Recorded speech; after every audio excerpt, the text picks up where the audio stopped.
steal, thou shalt not kill. But if you do, bitch, we'll hang you in a fucking field. We don't judge by skin, we judge by soul. So God can judge your sin, but bitch, you gotta go.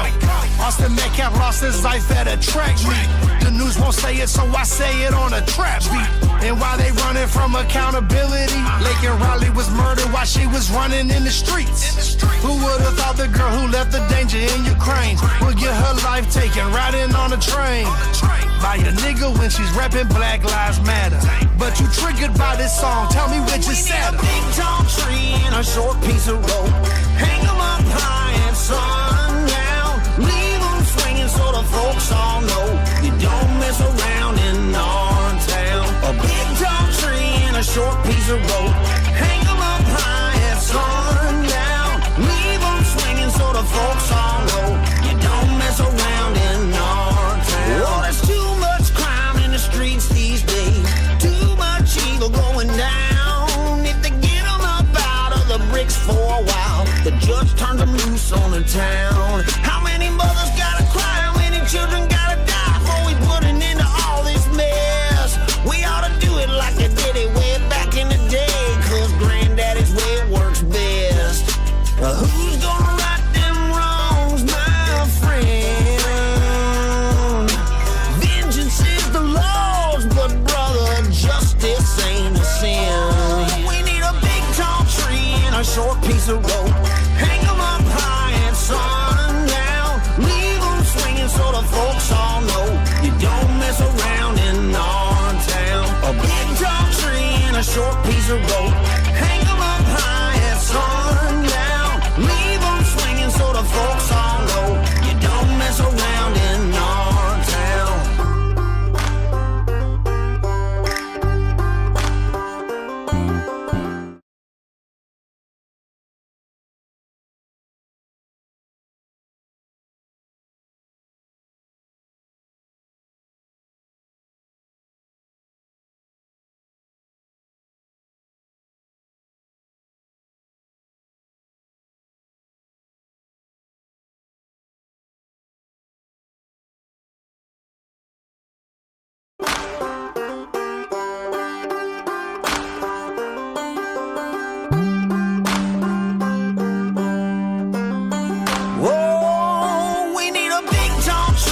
A short piece of rope.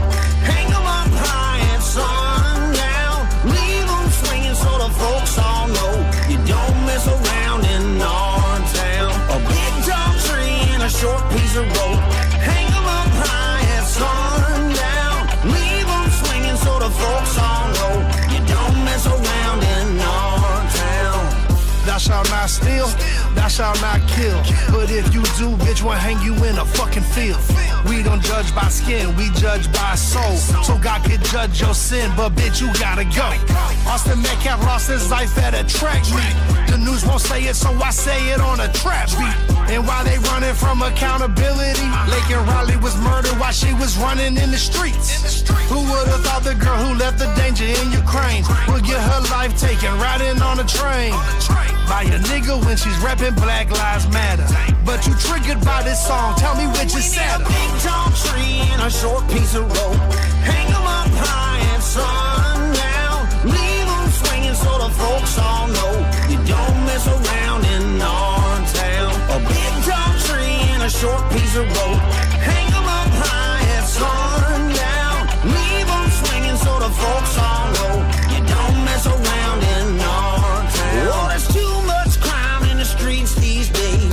Too much evil going down. If they get 'em up out of the bricks for a while, the judge turns them loose on the town. How many mothers gotta cry? How many children gotta die before we put an end to all this mess? We ought to do it like they did it way back in the day, 'cause granddaddy's way it works best. Who's gonna right them wrongs, my friend? Vengeance is the Lord's, but brother, justice ain't a sin. We need a big tall tree and a short piece of rope. Hang 'em up high at sundown. Leave 'em swinging so the folks all know you don't mess around in our town. A big tall tree and a short piece of rope. Hang 'em up high at sundown. Leave 'em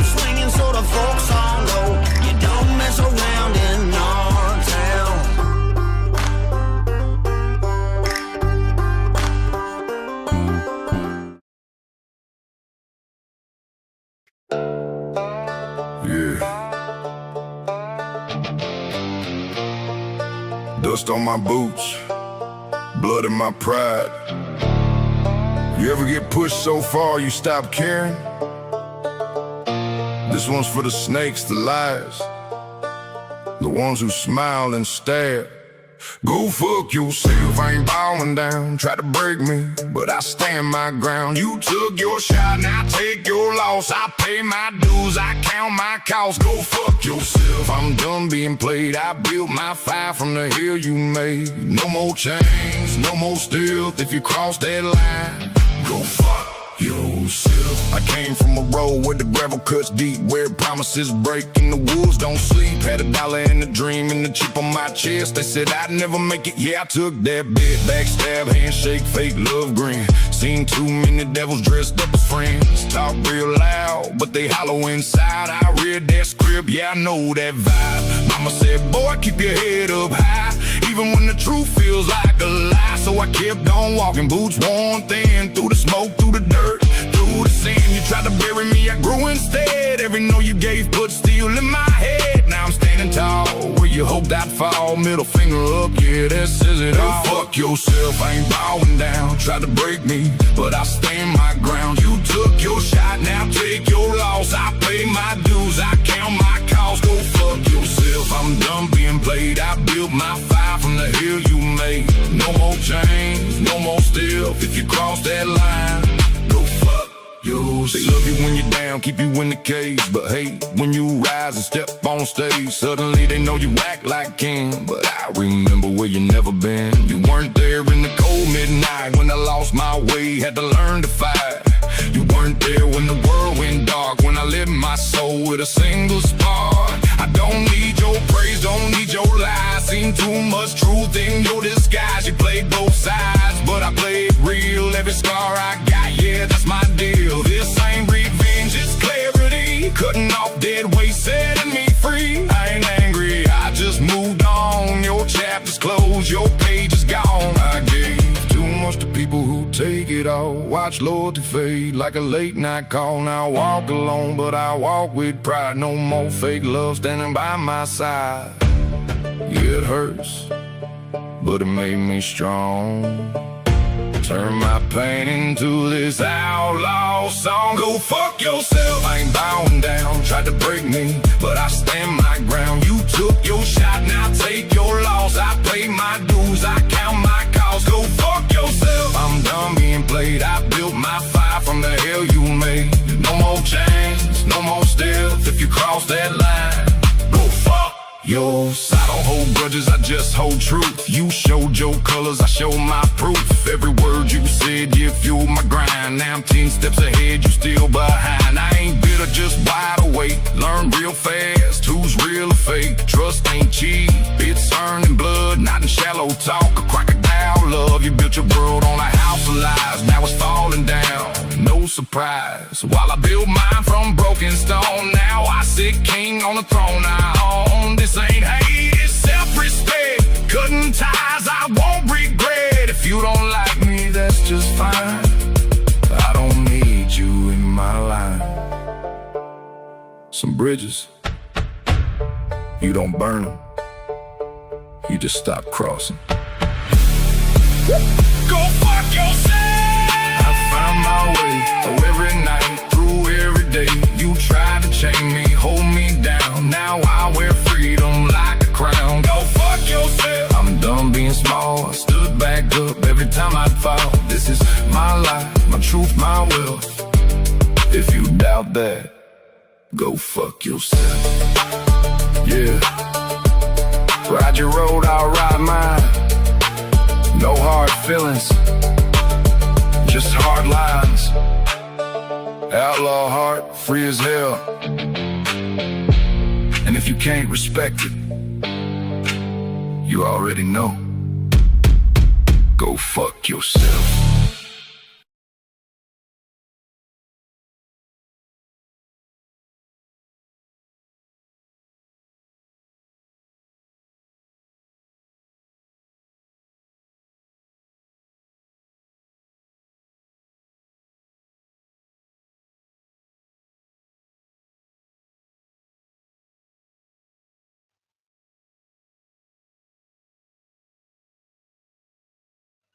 All right, Sarah, I'll let you take it away. And if you have any questions, guys, just hold it till the end after they've gone through everything, and then we'll start taking hands. That sounds good. Where do you want me to start? Do you want me to start from the very beginning of when I first got to the courthouse? Or do you want me to start from when I first got into the courtroom? Let's go ahead and start from the beginning of the day. I think that'd be perfect. Okay. So just to give a rundown, and I've already kind of put this out on a post, but I've been arriving at the courthouse every day around 6 a.m. And the reason for that is because the judge's order states that there is a curfew from 11 p.m. to 6 a.m. And so 6 a.m. is when I've been arriving every day, which is, according to the court order, the earliest that you can arrive. So that worked out pretty well for jury selection. I was able to get into the courtroom every single time with jury selection because I would get there around 6 a.m. and be one of the first people. Excuse me. I'm just so y'all know, I'm probably going to cough a lot because I think I have bronchitis or something. I don't know, but anyway, beginning there every morning around 6 a.m.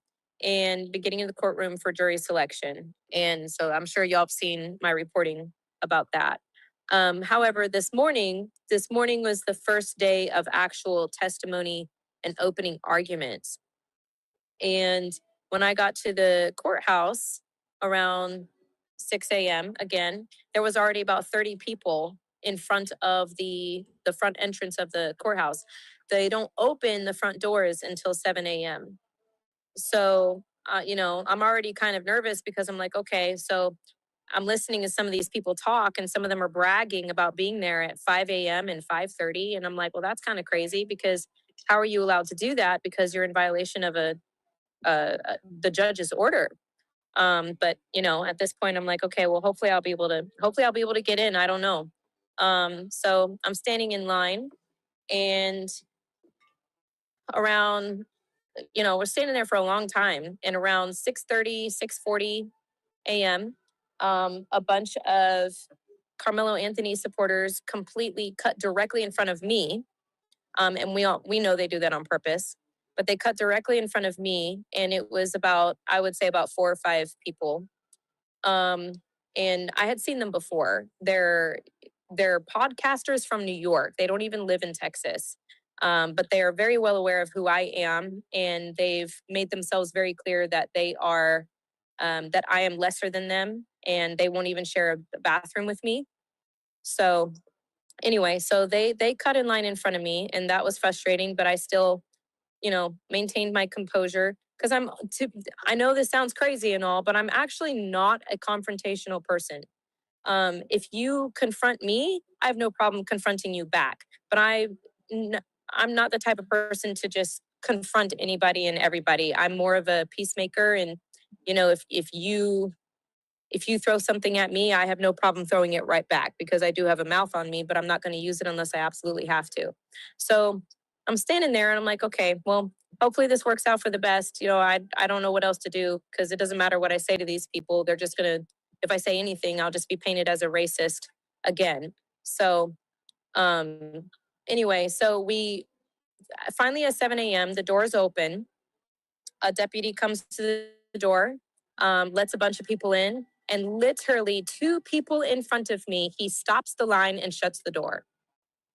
The group of people that got into the courthouse are led upstairs to the courtroom and are given badges, and we're left downstairs. Now, at this point, I didn't know that. I just thought, okay, maybe they're just separating everybody by small groups because that is a good way to handle crowds. But when the deputy finally let another group of people in, and we go through security, and we go upstairs, I'm trying to get in line, and I'm told, oh, only 27 people are allowed to go into the courtroom itself. I'm like, okay, so what you're telling me is that a bunch of people who violated a judge's order and then cut in front of me in line are able now to go into the courtroom. And these are people who, for the most part, are Carmelo Anthony supporters. That's basically what happened. So a lot of people were very angry about this. I'm at this point, I was so angry, I didn't keep my mouth shut.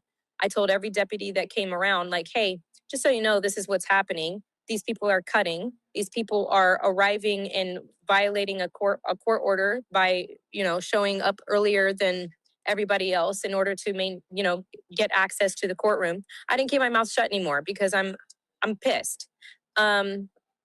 So I waited around, and I don't know if y'all are familiar with Marianne, sorry, from the Daily Mail, but she's actually a friend of mine, and she's in there as media, and she was messaging me, and she's like, "Oh my gosh, you didn't get in?" And I was like, "No." She's like, "Okay, well, apparently the legacy media was approved to be able to not only have their electronics, but be able to, and I didn't know this until later, but they are also approved to be able to tweet out, put out, anything on social media, and have their cell phones and communicate with anybody they want." So I'm like, okay, so it would be okay for you to text me and update me on things that I ask you about.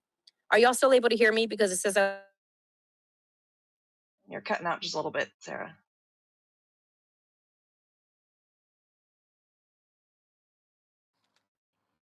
It was clear until you said, "Can you hear me?" Yeah, that's what I just told her.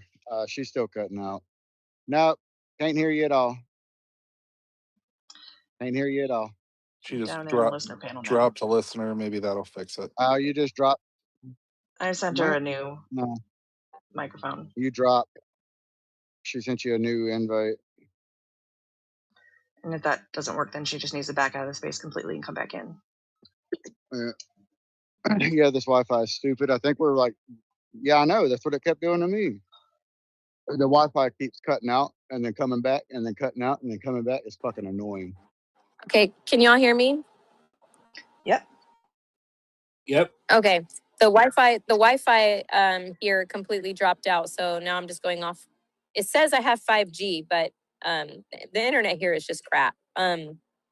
Okay, so talking to Marianne, and I tell her, like, look, there are some things that maybe you can just provide me info on while you're in there. I had very little hope of getting into the court. Sorry, I have an accident. Truth, come on. Truth. What the fuck? Remove his ass.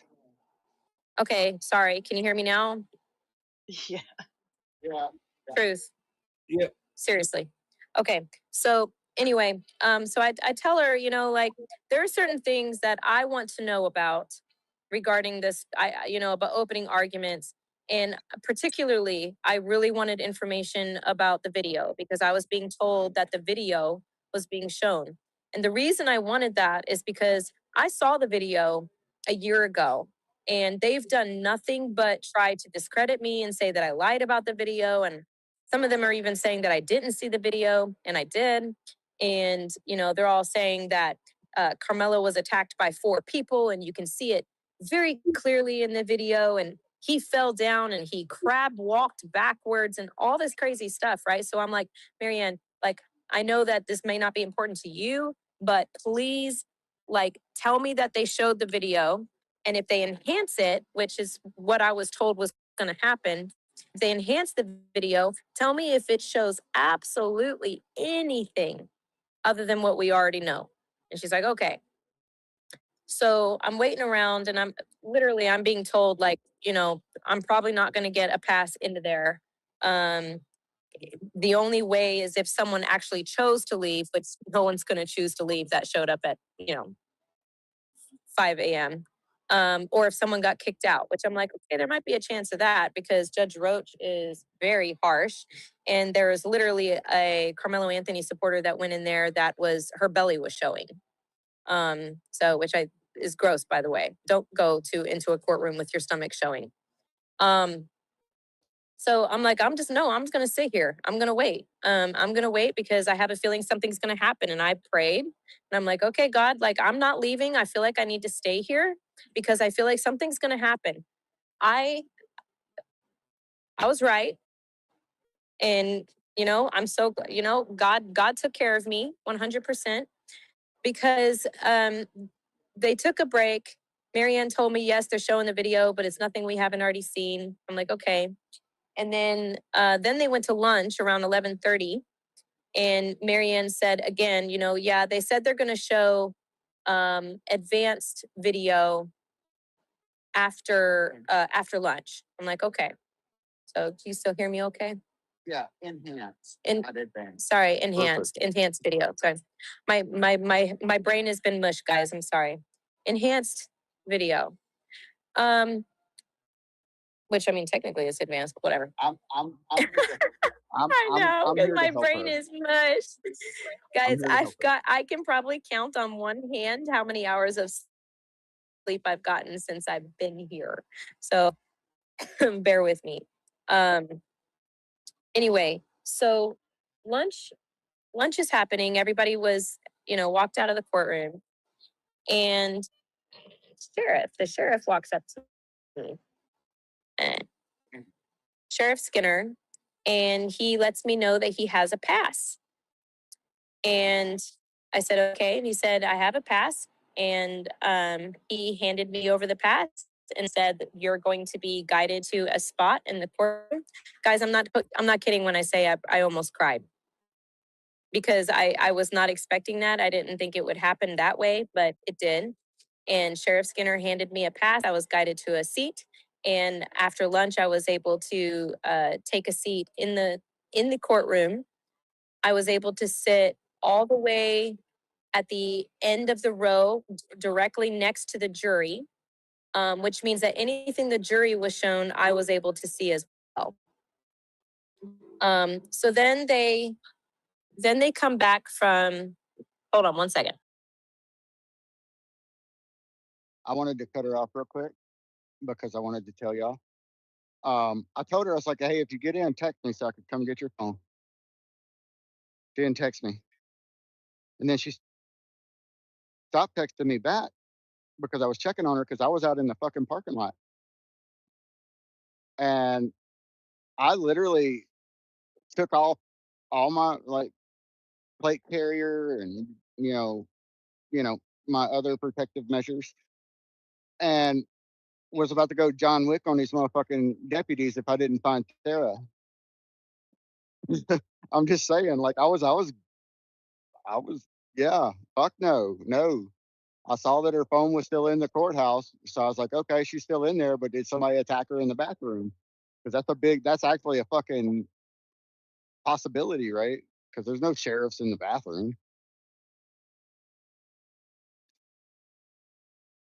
So, Yeah, you got to and communicate she with your lost support connection. staff, Sarah. Yeah, she lost connection. She'll be back. I couldn't. Can they hear me? Can y'all hear me okay? Yes. Okay, so Yes. I couldn't. That's the problem. So let me explain what happened. When the sheriff actually freaked me. I cut out. Damn it. I hate this. No, Okay, I you can back? hear you. No, we're hearing you perfect, Sarah. Okay. So, You thought you were. okay. All right. I got it. All right. So, I didn't have a choice, and it's not like I'm like, oh no, I can't communicate with Sippy, so I'm not going in the courtroom, right? No, let me. Oh, now we lost her. Now she's gone. Back down the listener panel. Sending you another Glasses, actually. invite. My glass. Oh, did you just? It's not my phone. She's fully out. I guess. Hang on. Oh my God. Can y'all hear me? Yes. Okay, I'm on this. Um, and I can't see anything. Terrible. Hear me? They're not terrible. They're not. God. All right. I think I might have turned them off. What happened? You're little funky sounding over there, guys. But no, they're not all. Looks like connection was lost. We can hear you. Can y'all hear us? Yep. Hello. Yes. Yeah. I dropped out. Can y'all hear me now? Yes. All right. So these Carmelo Anthony supporters, they, Sheriff Skinner is a very large guy, and he's intimidating. But I will tell you what, I actually like him a lot. He's a very kind man, a very fair man. Um, and I think he knows, he's kind of been able to gather by observing that these people have done nothing but try to intimidate me since I've gotten here. Like I don't mess with anybody. I sit there and I wait and I'm just here to report, and I've made that very evident. But what they will do is they will follow me into the bathroom. Can they still hear me? Okay. Yep. What they will do is, that's so loud. They will follow me into the bathroom, and they'll, talk their crap in there and try to intimidate me in the bathroom. And it doesn't work, but that's what they do. Um, where was I going with this? Oh, so anyway, Sheriff Skinner, I was sitting there, and when he did come to me with the badge and told me that, he had the badge, he said I had to go directly in, and that I had to give up my phone because I could not bring my phone in there. And there was literally no one around me except for this wonderful uh, Hispanic lady that I had befriended since early that morning. And she was the only person. I'm like, you know what? I'm going to trust you greatly. I'm going to hand my phone to you. Please go find Sippy and go hand him my phone because I'm going into the courtroom. And she's like, okay, yeah, yes, I'll find him. Like she was a big fan. I could tell. Like she'd been following me. She was an absolute sweetheart. So that is why Sippy never got a text or anything from me, because I had to act very fast. I had to hand over my phone and go straight in. Otherwise, I was going to miss my chance. So Likely story. my fault, but not my fault, but my fault, whatever. I don't even care. You almost got a bunch of deputies fucked up. That's all I'm saying. Anyway, so I walk in, and like I said, I'm over there right by the jury. And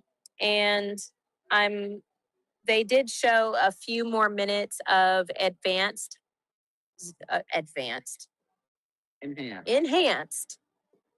video footage of the footage from Frisco ISD.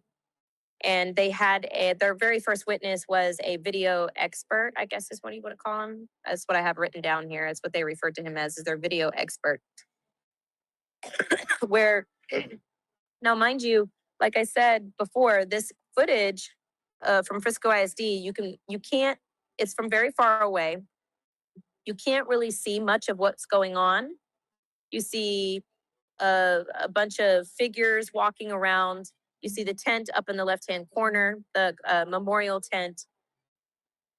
You see a bunch of figures walking around, and then all of a sudden, everybody starts running because, there's like a burst of energy and everybody starts running. But you don't see what the burst of energy is. You can barely see anything underneath the tent. It's very dark. And that was the video. Like, if you have seen content creators get on this app and be like, oh, the video needs to be shown, this is what they're talking about. This is the video that they have, and it doesn't show anything. Like you can barely see anything. And I've been trying to tell people this for a year. But anyway, this video expert was able to enhance it, zoom in, and put what he called a spotlight over Karmelo. So basically what you see with the enhancement is the tent in the left-hand corner. Okay. You see the tent in the left-hand corner, upper left-hand corner. You see what looks like individuals underneath the tent. There's quite a few people underneath the tent. And it's not raining, it's maybe sprinkling. There's no pouring rain or anything like that. And it looks like one individual pushes another individual. And it doesn't, even the video expert said it's not a punch, it's not a fight, it's not it doesn't look like anyone's being attacked or anything like that. What it looks like is one individual pushed another individual, like with his hands straight out in front of him, and he kind of leans forward and pushes an individual. That individual immediately bounces backwards And then you see everybody scatter, freaking out. You can tell everybody's freaking out, scattering. Then that's the point where he put the spotlight over Karmelo, and you see Karmelo run upwards in the bleachers above the tent. He kind of runs off to the right a little bit, and then he runs down and he runs towards the entrance of the stadium. And that's literally all you see. You can't see anything crazy or any kind of fight or anything like that. And you know what? If there was a fight, you would probably be able to tell that there was some sort of scuffle or fight, but that wasn't the case. I'm actually looking at my notes now because I took a lot of notes, and I'm sorry if there's a lot of background noise. When Karmelo ran over to the entrance of the stadium, you can kind of see him in the footage stop, and he begins to walk back away from the entrance, but walk back onto the track.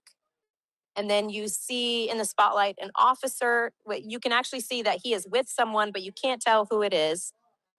And then you see an officer arrive, and you know it's an officer because he's telling you it's an officer. Takes possession of Karmelo, and then that's pretty much it. They also showed some video footage of Austin and Hunter entering the stadium. And then literally 15 minutes later, you see Karmelo let out by police from the stadium. So this happened very quickly. Let's see. I wrote some stuff about the defense really interrogated the video expert about whether there was a big push or a fight or anything. And he maintained, he's like, no, he's like, you can clearly see that there is a push. You know, one figure pushes another figure. They both kind of bounce back, and then something really bad happens because you see everybody running. He said you can't see any evidence of a punch or a fight or anything like that. And it's actually interesting because I added in my notes here, and this is before they brought in any other testimony. I added in my notes here that I had previously been contacted by a coach that I ended up interviewing. And let me make this clear, this was before the gag order and before the protective order. I interviewed a coach who had told me that he was able to stop Karmelo, and that he said something to Karmelo of the effect of, you just messed up your life, didn't you? Something like that. And so that's what I remembered of the interview, and I wrote it here in my notes, and that's important to note for later.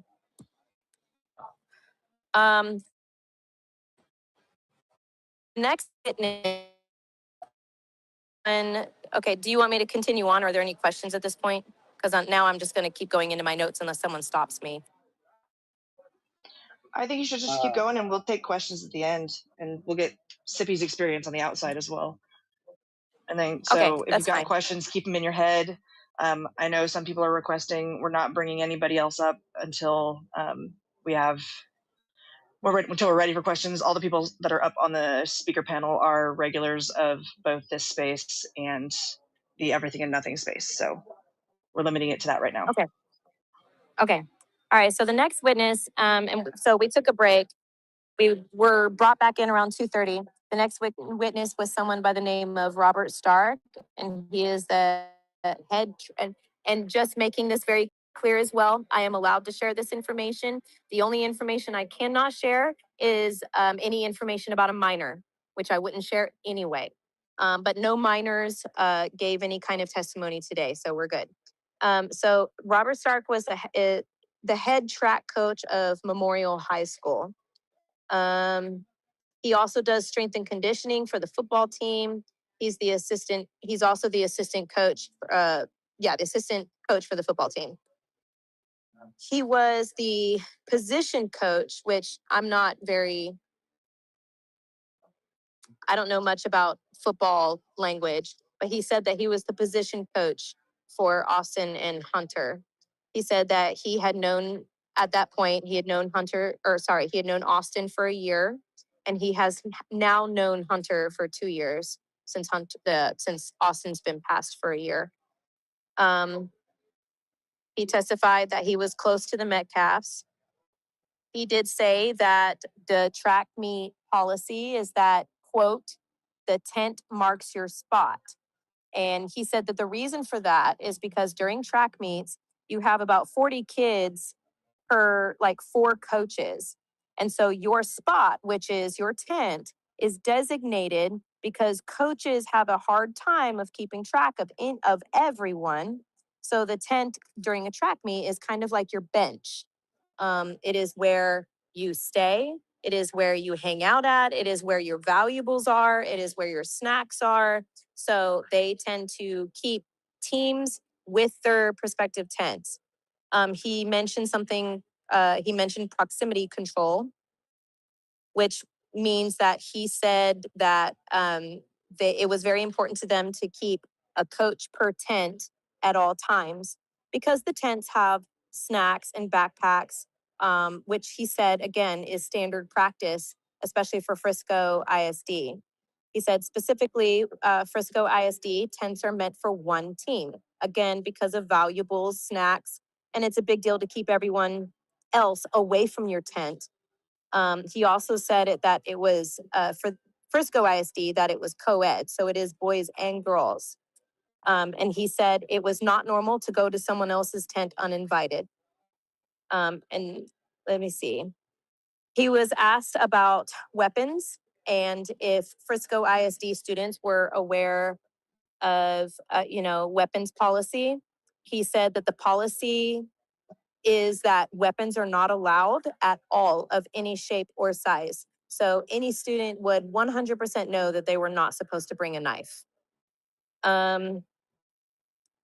Let's see. He said that most people would not assume that anybody would bring a knife or any kind of weapon to Frisco ISD track meet. It's just not. He said it's just not a normal thing. No one expected anyone to do that. He also said that students have to sign a code of conduct. He said when they sign that code of conduct, the weapons policy is included in the code of conduct. He also said that Austin and Hunter were what's called throwers. I'm going to have to dive into that deeper and on Google. I don't 100% know what a thrower is. But he I know said, what a thrower is. okay, can you tell people what a thrower is? Because I don't know. So generally, throwers are going to be. They don't do javelin in high school anymore, so it would be like your shot put and your discus would be your general throwers. It's basically the strong kids on the track team, pretty much. Okay, thank you. That's what Austin and Hunter, that's what they do. That's what Austin did. He said that April 2nd, 2025, Memorial was the host school for the track meet. So they were literally in charge of everything, which put an extra burden on the coaches. By the way, I want to make it clear just because of all the craziness that is surrounding this case, I want to make it clear that Coach Robert Stark is an African American man. I want to make that very clear. And he was very close with the Metcalf family. He also made that very clear. He knew that morning that he would be pulled into many different directions. He had specifically assigned his throwers to take leadership positions, AKA Austin and Hunter, with putting up the tent, moving equipment, and stuff like that. And he said that morning that of April 2nd, 2025, that he had sent a text to Austin and Hunter in a group chat that said, I need you to step up and be a leader today. Which really broke me because just trying to put myself in his shoes, if I told someone to step up and be a leader, and then later on I learned that someone was trying to step up and be a leader and it cost him his life, I would be living with a lot of um, guilt. And I know he shouldn't be, but I'm just telling you, that is where I feel like this man's head was. He also said that there was not a rain delay. He said that it was raining, it was sprinkling And he said there was a lot of confusion because they did feel like it was probably going to rain, but there wasn't any heavy rain yet. So there was some confusion on the track about whether there was a delay or not, but they had not received an official delay. He said it looked like it would rain, but track was still running as usual. And then he was asked about what happened around 10 a.m. And he said that because they were the lead school for that day, for that track meet, he said they were pretty much in charge of providing snacks and food and things like that. And apparently there was a missing crock pot. He didn't think it was a big deal, but apparently the students let him know this was a big deal, that there was a missing crock pot. So he had to leave the stadium, and this was around 10 a.m. He had to leave the stadium and get the crock pot from a coach that was parked in the parking lot. And then he had reached the parking lot. He had gotten the crock pot. He was around the bottom part of the stadium. He was walking back from the lot when he said that he saw a bunch of commotion and people were running from his tent that he was in charge of. He said he dropped the crock pot and started running. He was trying to run back to the tent. He apparently even hopped a fence at one point to do so. And then he kind of paused there with his testimony. And the prosecution said, "Can you please tell us what you saw when you got to the tent?"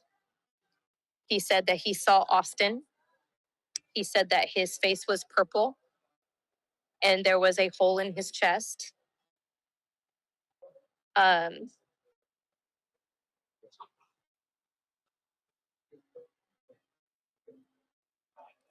sorry, hold on. Yeah, go ahead and take a minute, Sarah. It's a lot.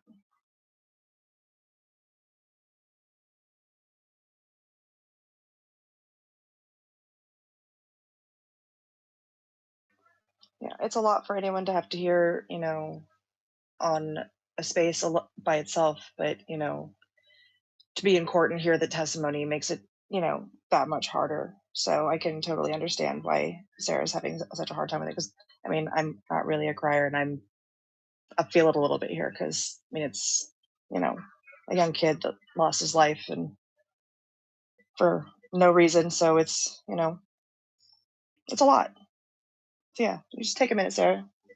You're good, girl. Everybody here, give Sarah a heart, please. Everybody listening, everybody downstairs, Yes. Hearts for Sarah. hearts for Sarah.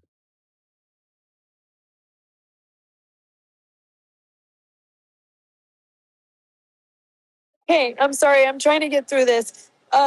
Because what's really sad is this wasn't even the worst testimony that we heard this afternoon. Um, he said he saw Austin and his face was purple, and he saw a hole in his chest. And it was at this point in his testimony that he started to cry. And someone told him that he needed to help an individual. This individual is a minor, so I'm not going to say the name just out of safety. But apparently, it was someone that had been close to Karmelo in the tent. And he said that the prosecution asked him, "What did you hear?"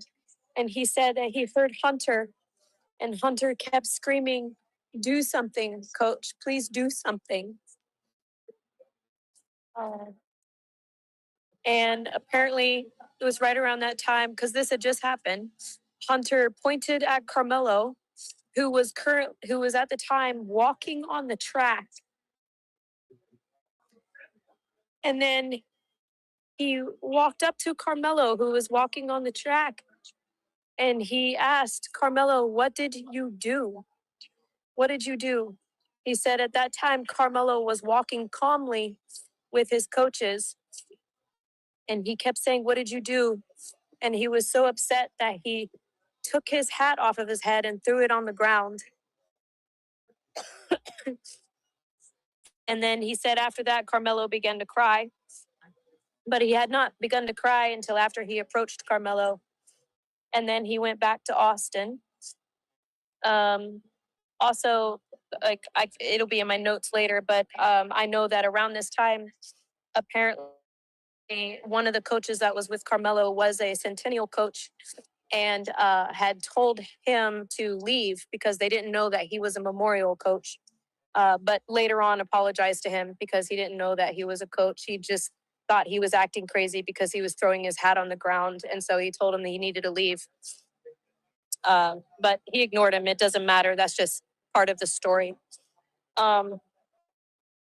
He went back to Austin. He said when he went back to Austin, people were working on him. So there was nothing he could do to help Austin at that time. He was told that he needed to help Hunter. He said that he gathered up Hunter and that he prayed with Hunter. And he said that right when he started praying with Hunter, that is when it started raining really hard.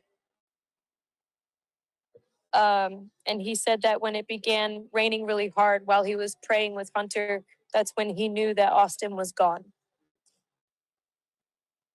The prosecution then brought him Carmelo's mugshot and asked him to identify Carmelo. And they asked him if he had ever seen him before April 2nd. He said he had not.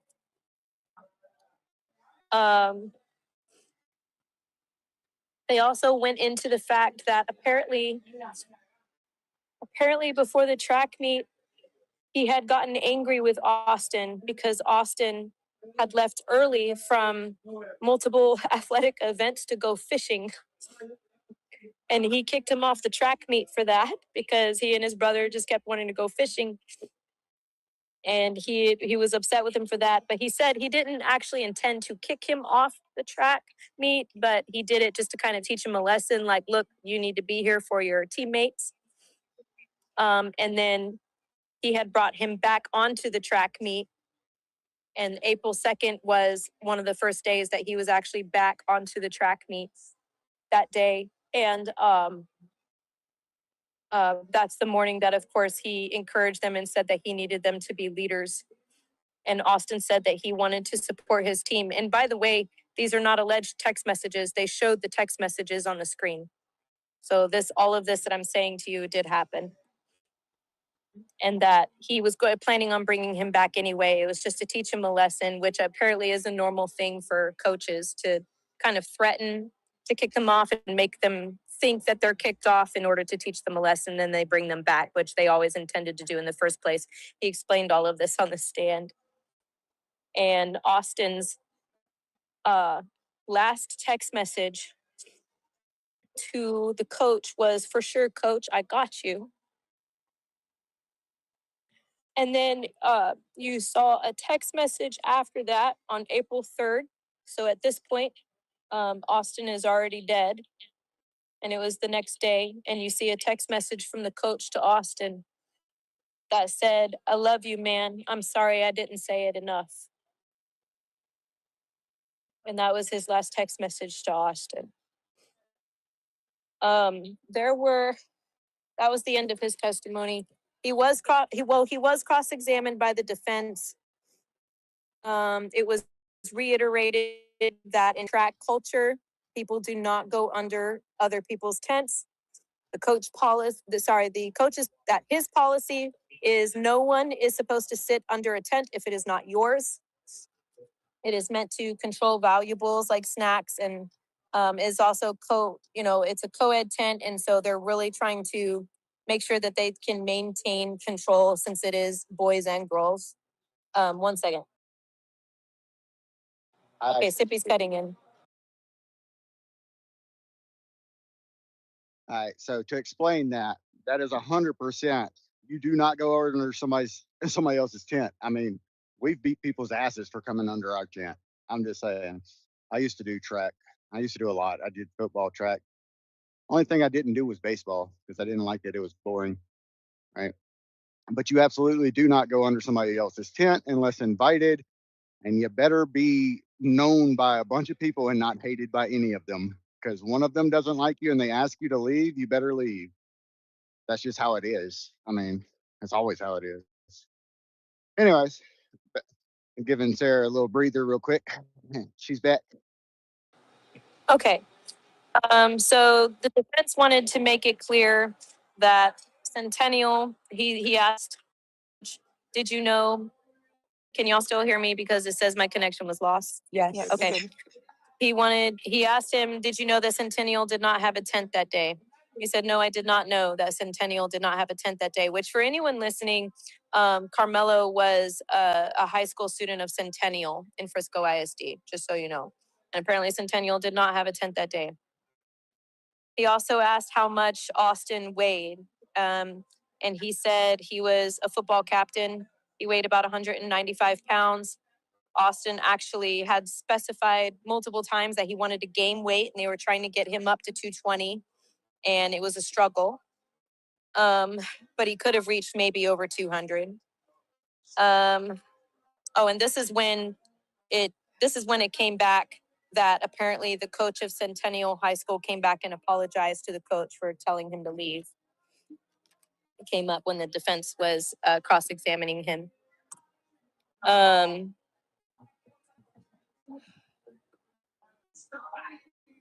then I'm trying to remember in my notes here, because this was towards the end of the testimony.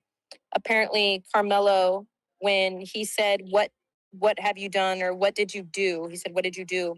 Karmelo said he put his hands on me. Apparently, he told a lot of people this same statement over and over again. He put his hands on me. And then his testimony was over after that.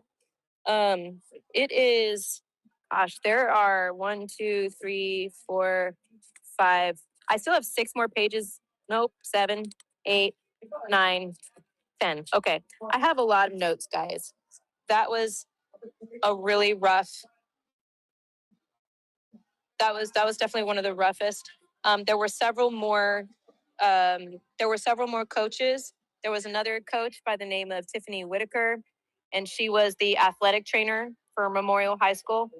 And so she came up and she collaborated. Please know that I'm gonna write up an entire report about all of this later, and I'm going to include every detail I can remember and that I wrote down about what these coaches said. So please be on the lookout for that. There was another track head coach, Coach Hooper. He was the next witness they brought up with Heritage High School. But what I really feel like I want to talk about to end this, this is how I'm going to end what I'm going to talk about. And I'm not even going to share all the details on this because I'm going to start freaking crying again, and I don't want to. Then the fourth witness that I heard of as far as coaches was coach for Liberty High School, and his name's Joshua Redman. He's an Army veteran. He was deployed 3 times. He was blown up 3 times. He's led men and he's lost men. He gave his full background when he took the stand. He is 6'4" and 240 pounds. So this is a big guy. Yeah, he was, when he walked into the courtroom, everyone was like, holy crap. He was huge, but nothing but muscle and just, yeah. So he was in the Army for a long time, and he deployed twice to Iraq and once to Afghanistan. And on April 2nd, he was the throwing coach. One more. Yeah. He was the throwing coach. And again, he's the coach for Liberty High School. Liberty High School tent was maybe 20 feet away from the Memorial High School tent.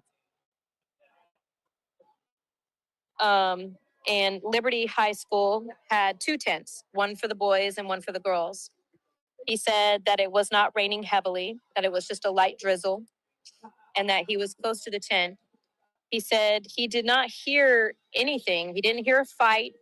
He didn't hear anybody screaming at each other, anything like that. he didn't hear anything apparently until he heard a bunch of people screaming, and I'm sure you know what it sounds like. He explained it. He said, "You know what it sounds like when someone is running down aluminum bench bleachers. You know, it's loud. It's really loud." And he said that's what he heard. He said he heard kids running down the aluminum bench bleachers. People were screaming, and then he said that Austin, who had just been stabbed, had walked his way down the bleachers and had put his back up against the fence, which was right down, which separated the track from the bleachers. He had put his back up against the fence. He said then at that point, he started to fall to the ground. He said as he fell to the ground, Hunter was trying to hold him, and that Hunter was yelling that Austin had just been stabbed.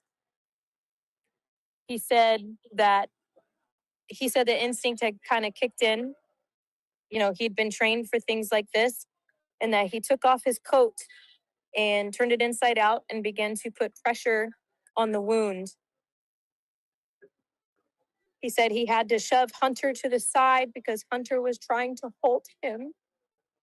Oh my God, how the fuck am I supposed to get through this? He said Hunter was hysterical. He said that based on location of the wound and the amount of blood pouring into Austin's abdomen, which he meant internal bleeding, he could tell that it was not good.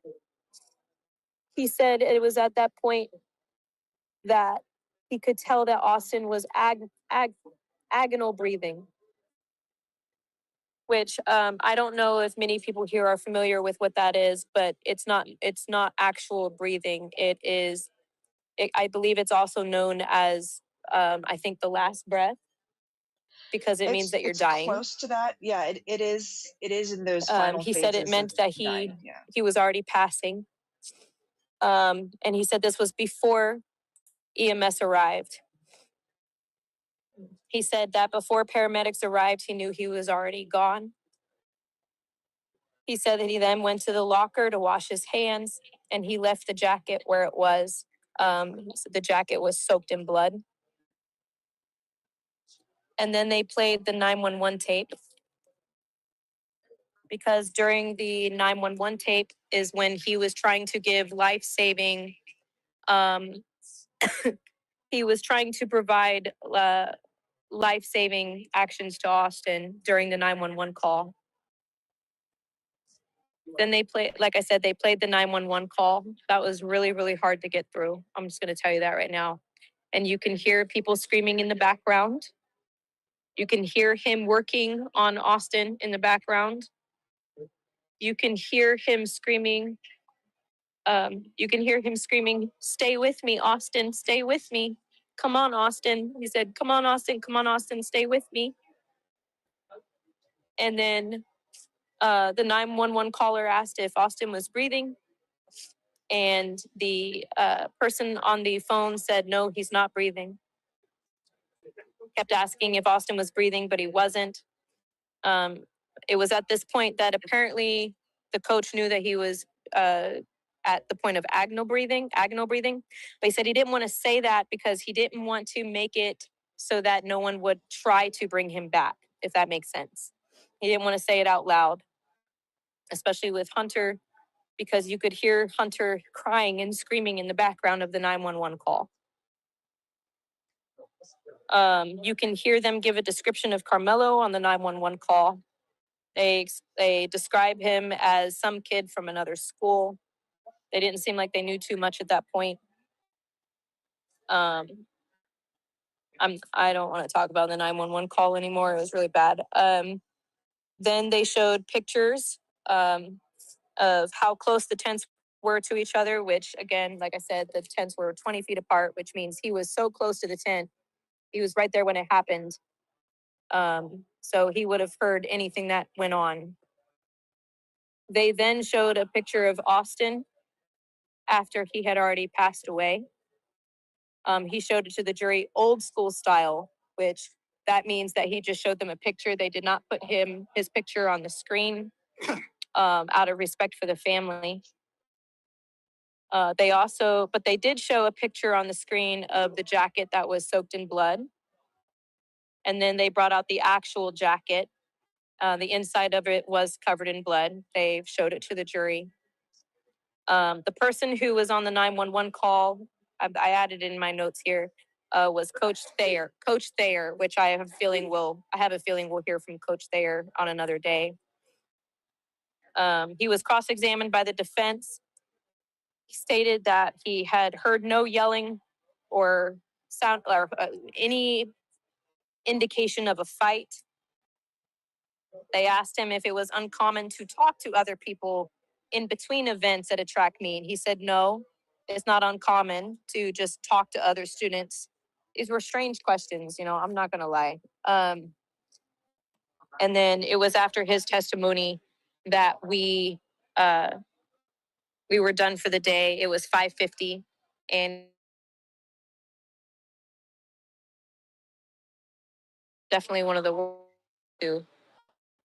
And I'm going to go into more detail of it when I share my report, but this is what I'm going to share in this space, and I definitely am going to write up a more detailed report later. So I'm gonna pass it on to Sippy now because I'm like emotionally kind of done. So Yep, I don't blame you. Thank you so much for sharing that with us, Sarah. And we will get to questions after Sippy tells us about what it was like outside. And we're not going to take a ton of questions when we do get to questions. And All right. So questions need to be actual questions. Hold on, Sippy. can you Questions hear will me? need to be actual. Will need to be actual questions and not Yeah. like How about personal attacks. how about we do questions in the purple pill? Yeah. Questions in the purple pill, and then we'll bring you up to watch or to ask them if they're actual legitimate questions. I And love if you it. ask something different, we block you. Everybody blocks you. Cool. Sound like a plan? Sound like a plan. All right, cool. Um, so outside. I don't know if y'all are aware how me and Sarah are doing this, but basically I stay in there with Sarah. And this isn't really like our logistics. It kind of is our logistics, but it has nothing to do with the security or anything. Um, so basically I stay inside with Sarah until she goes into the courtroom. When she goes into the courtroom, she hands me her phone, or she's supposed to text me if I'm not there so I can come get her phone. Somebody missed that one. But anyways, so a lot of times I'm not actually getting outside until about 8:20, 8:30 because I'm letting her, keep doing her thing on social media until she goes in. And then every break I come back in and give her her phone again so she can uh, update people, quick updates. So that's kind of how we're doing it. So there are some lulls where I'm not actually posting, and that's probably because I'm inside letting her use her phone. Uh, you know, I'm the phone master. I'm just saying. Uh, I got jokes and shit. This one is not going to be as serious nor as sad as as what Sarah just did. So I'm having to follow that up somehow. hang on, should I take questions or should I wait till you're done speaking? Or did anyone have questions? I don't. Yeah, that's I've what only we're. seen one so far. Hang on, I'm gonna Okay. mute and tell her so it's not like doubled.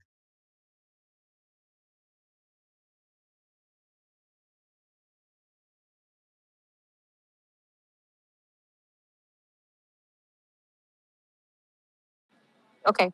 I've been given the rundown. Okay. All right, who? Where was I? Okay, so yeah, any of the times that I'm in a lull and I'm not posting is because I'm probably inside with Sarah, letting her use her phone.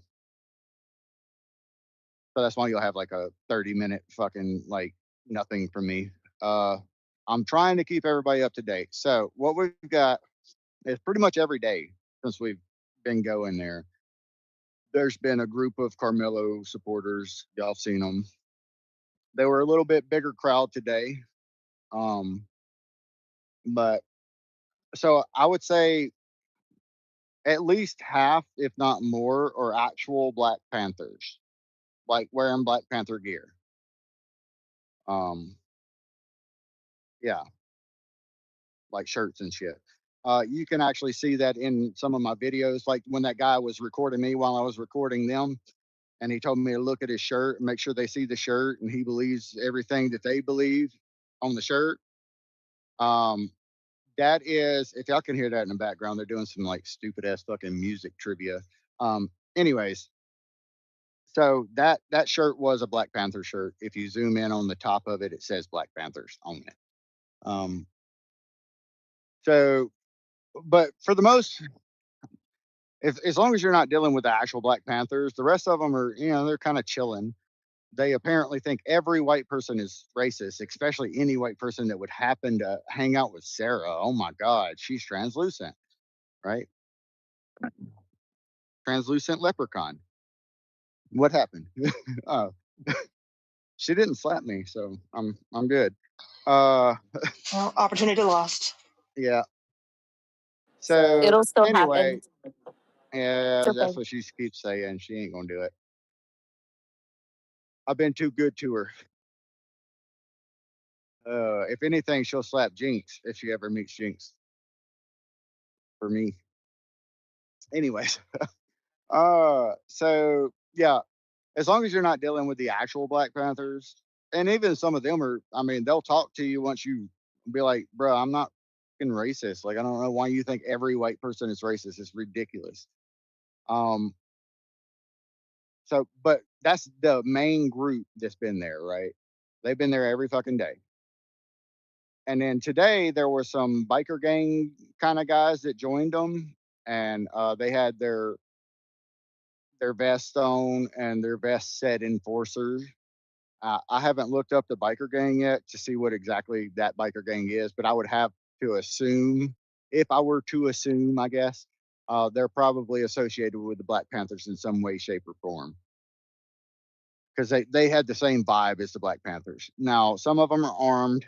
The guy with the shirt that told me to look at his shirt, he had a plate carrier on the whole time. Like even under that shirt, there was a plate carrier. It's easy to spot if you know what you're looking for, right? I'm assuming you can still hear me. Because Sarah turned down her Yep. phone, so I don't Yes. know. Okay. Yeah. I was using her phone as a reference to make sure y'all could still hear me. All right. Anyways, so but even that guy, I mean, he's just trying to intimidate. As you can see in my video, he starts walking towards me, recording me as I'm recording the protesters, which I would think he would want me to record the protesters. Um, but as I'm recording the protesters, he starts recording me and starts walking towards me. And the way you deal with a bully is you face him head on, right? So I just walk straight towards him. You can see that in the footage. I walk straight towards them. I'm like, "What's up?" You know, like I literally said that in the video, because nobody's gonna intimidate me.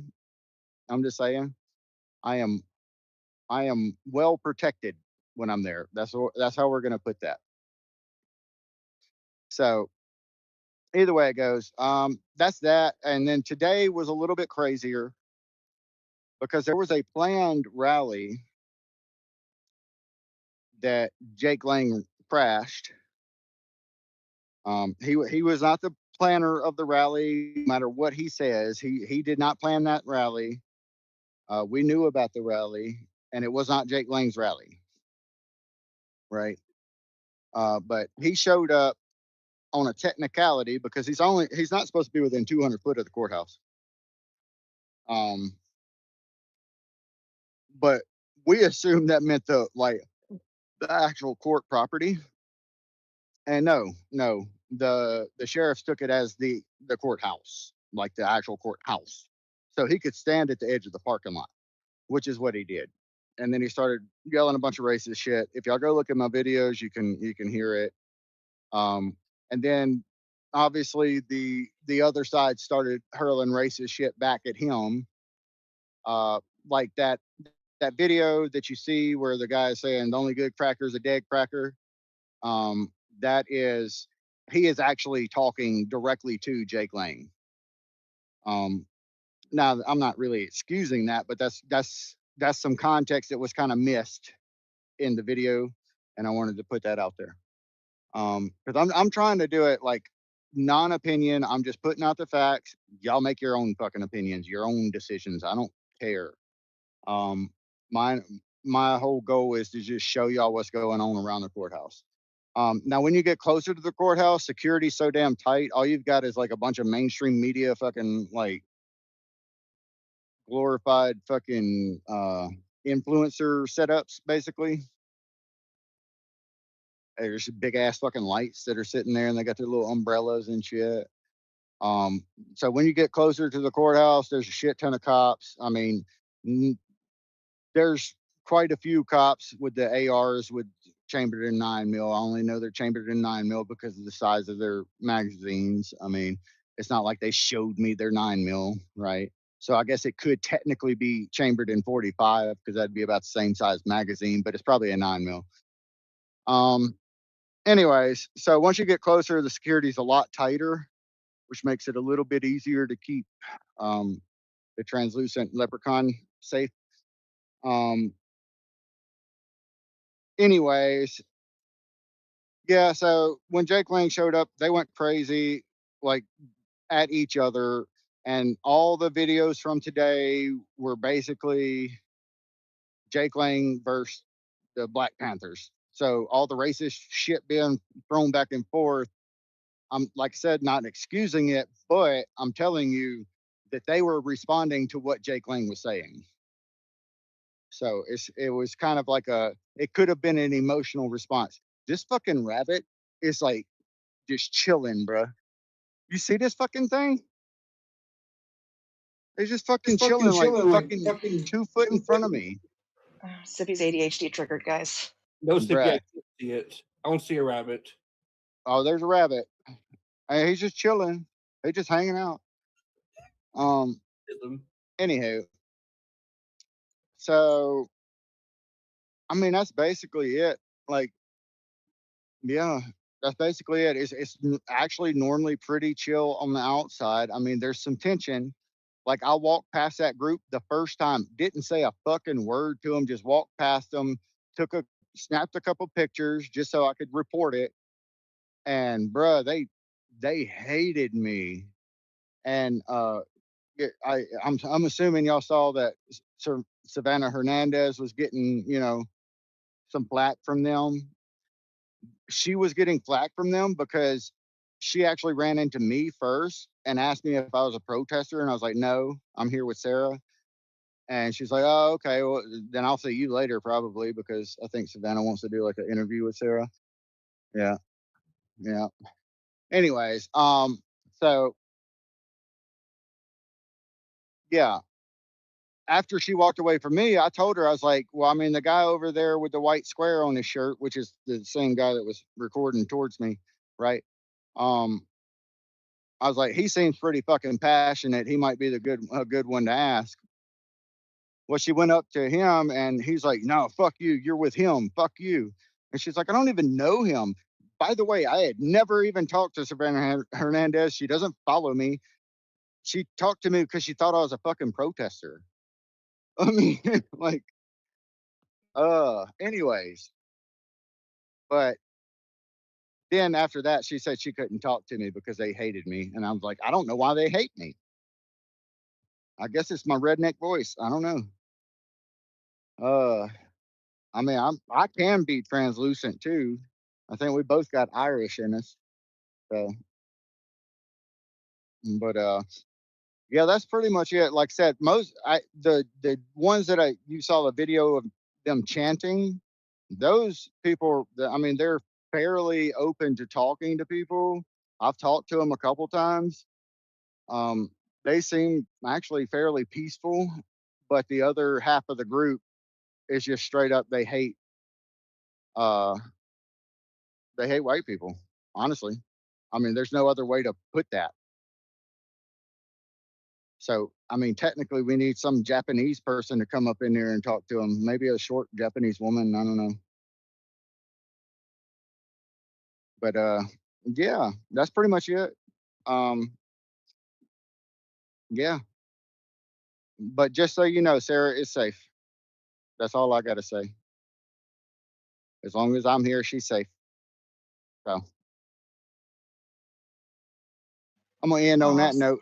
I guess we can do questions now. If Yeah, anybody's so got any.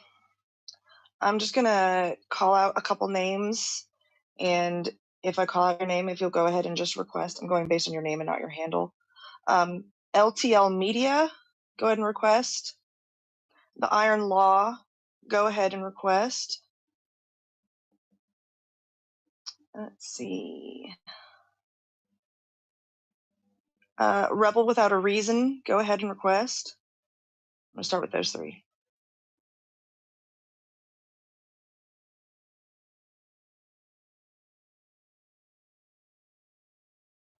All right, we'll start with LTL Media.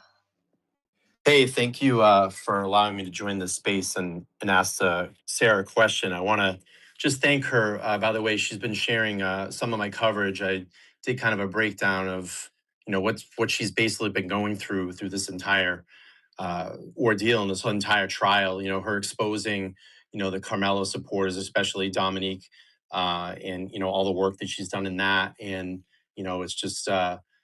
We don't want independent journalism shut down. She's doing amazing work, and I've been following her on X. So I just got a question for her. So, Sarah, I'm just curious. Because cameras can't be in the courtroom, what's the one moment that you think the public needs to understand about how this trial's unfolding so far? And also, can you just tell us a little bit about how the jury's reacting? I'll go to mute. I'd love to hear her answer. I think that one of the most important things that people need to understand about the is that what you're asking? What people need to understand about the trial so far? Yeah, like Right. what are your observations? And of course, like we want to know how the jury's reacting right now when they're hearing the statements and seeing the witnesses. Yeah. So the jury is actually maintaining their composure very well. Um, I'm here to tell you that today was really hard, and a lot of people were very emotional. And Jeff Metcalf was sitting directly behind me.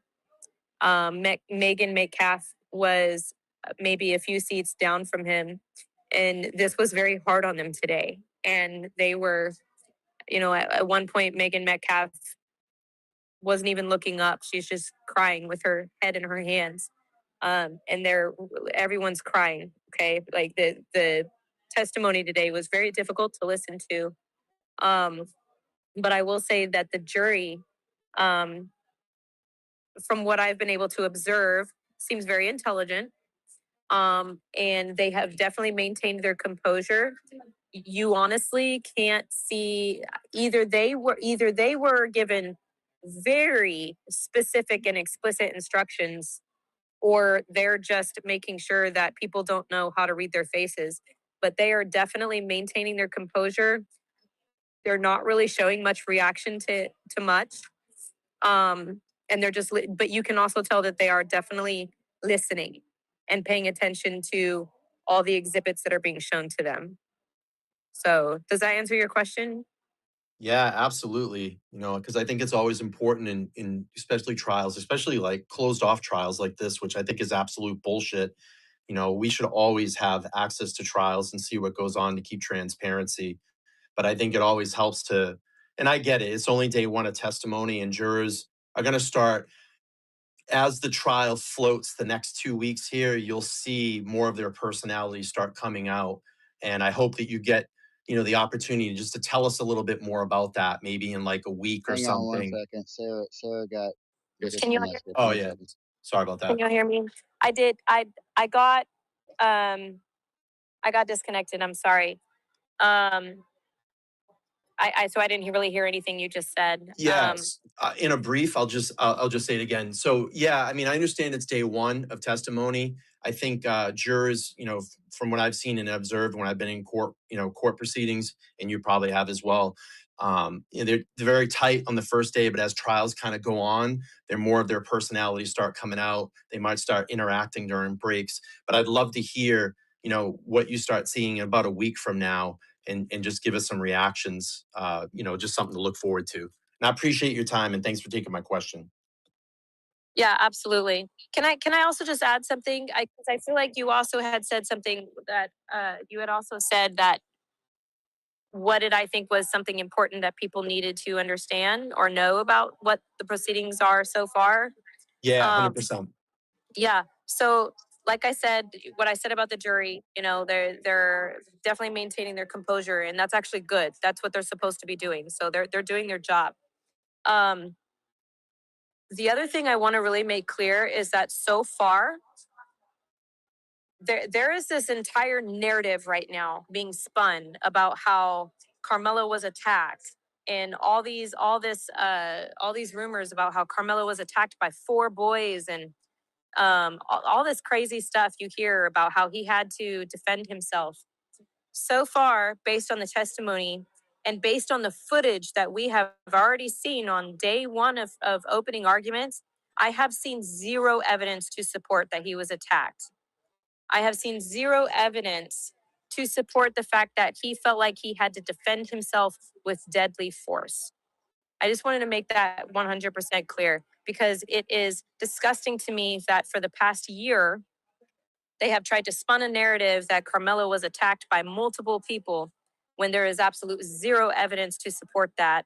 It is a rumor that was started by a few and took off and has been spread by thousands. And we've got to be combating the rumors with the truth and the facts. And now is the time because now, we're at ground zero. We're at the trial, and we're already in a day 4, and we're already into opening arguments, and have already seen footage, and nothing, absolutely nothing, supports that. So I think that is really important for people to understand and know at this point.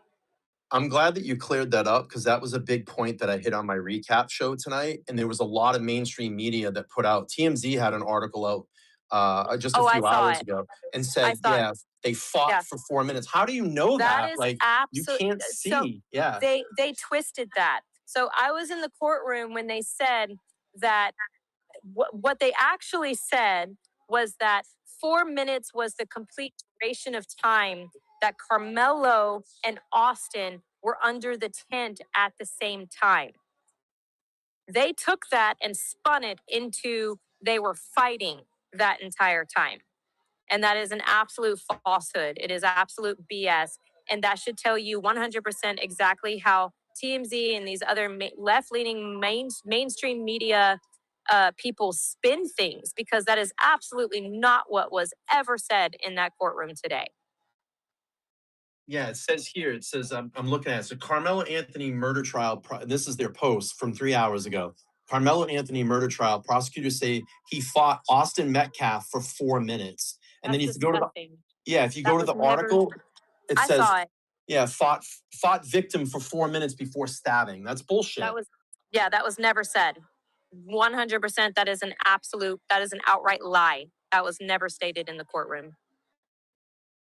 Awesome. Thanks for clearing it up. And thank you for taking the time to speak with me. I really appreciate it. You're doing amazing work and keep up the great job. Please be safe down there. I know you're in good hands. Be safe.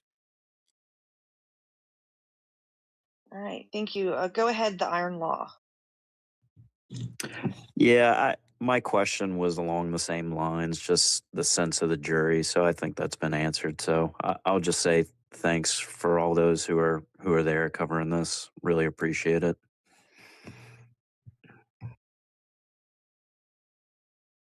All right, going through questions again. Let's go ahead and bring up Loki. I was able to answer his last question or request, but he does have a couple other questions. So I think he already had a request open, or yeah, there we go. All right, go ahead, Loki. Hey guys, hey Sarah, great job on today and this whole week and throughout the whole case. I've been running around in spaces the last few days battling retards that have just been sowing false information and all types of nonsense.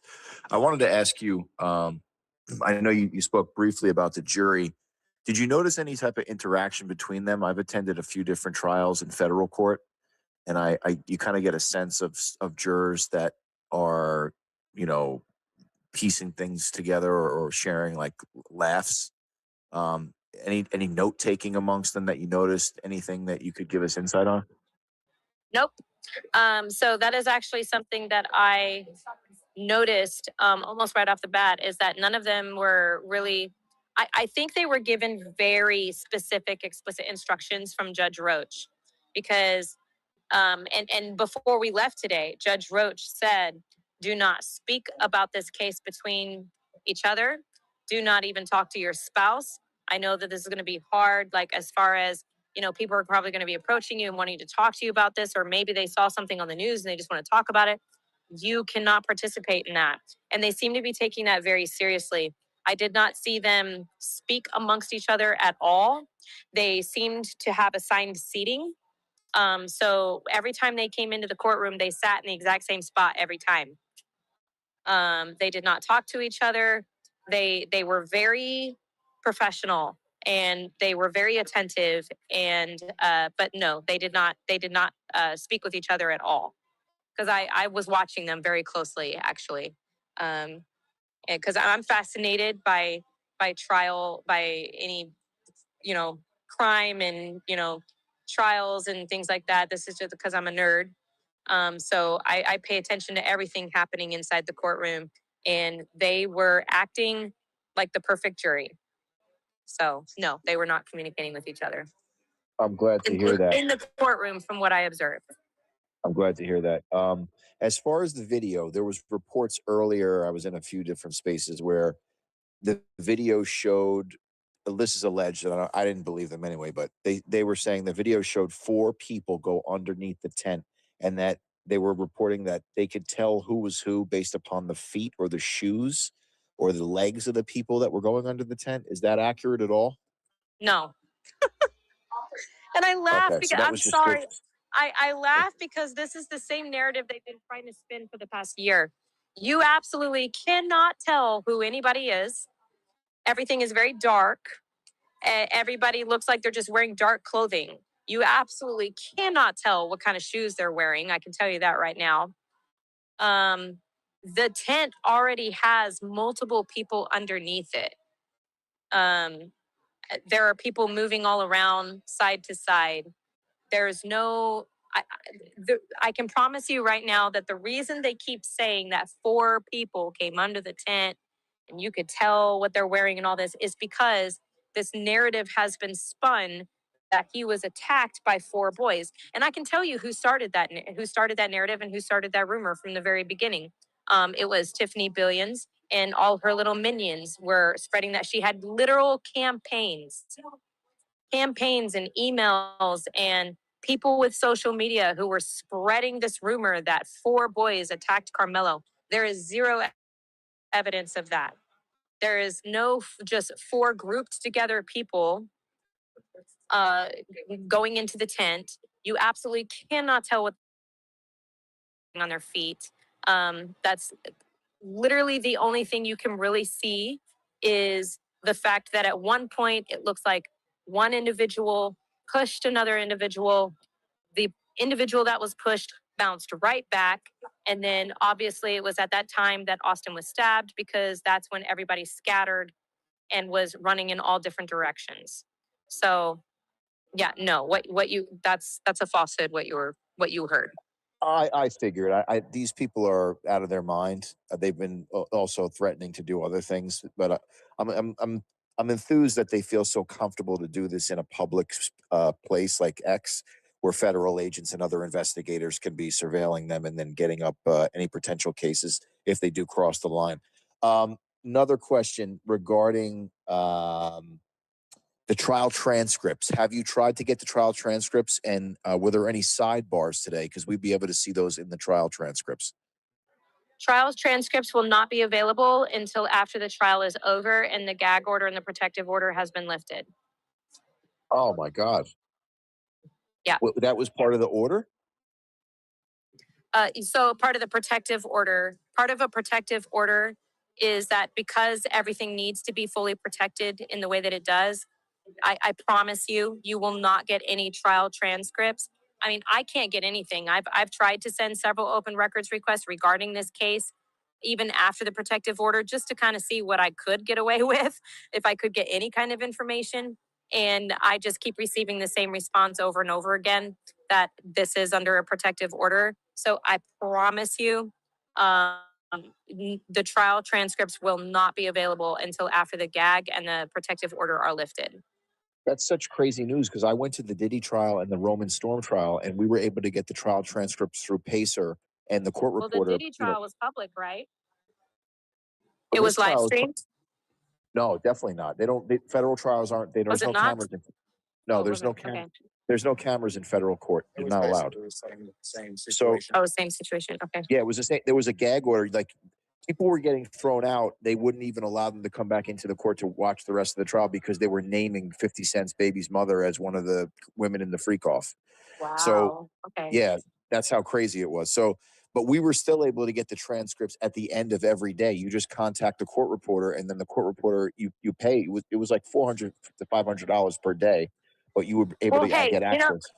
just in case I'm wrong, Steven Stoller is who is the court clerk in charge of basically this entire trial. Like any questions at all, you basically would go to him. He's actually very transparent. I actually talked to him today directly. He's been at the courthouse every day that I've been there. So if you would like, I can ask him. I have a feeling he's going to say the same thing I just told you, just because of all the minors that are involved in this case. But I can absolutely ask him for you, and I can directly message you what he says when I ask him tomorrow. That'd be awesome. Yeah, I can do that. Other than that, You can also email him. I can send you his email address. He actually is pretty responsive. But if he doesn't respond to you, within the next 24 hours, I can definitely ask him at the courthouse tomorrow. yeah, this is very surprising. I mean, because every trial is supposed to be public. Like that's the whole nature of our system. And I so, know. I don't This one is, understand.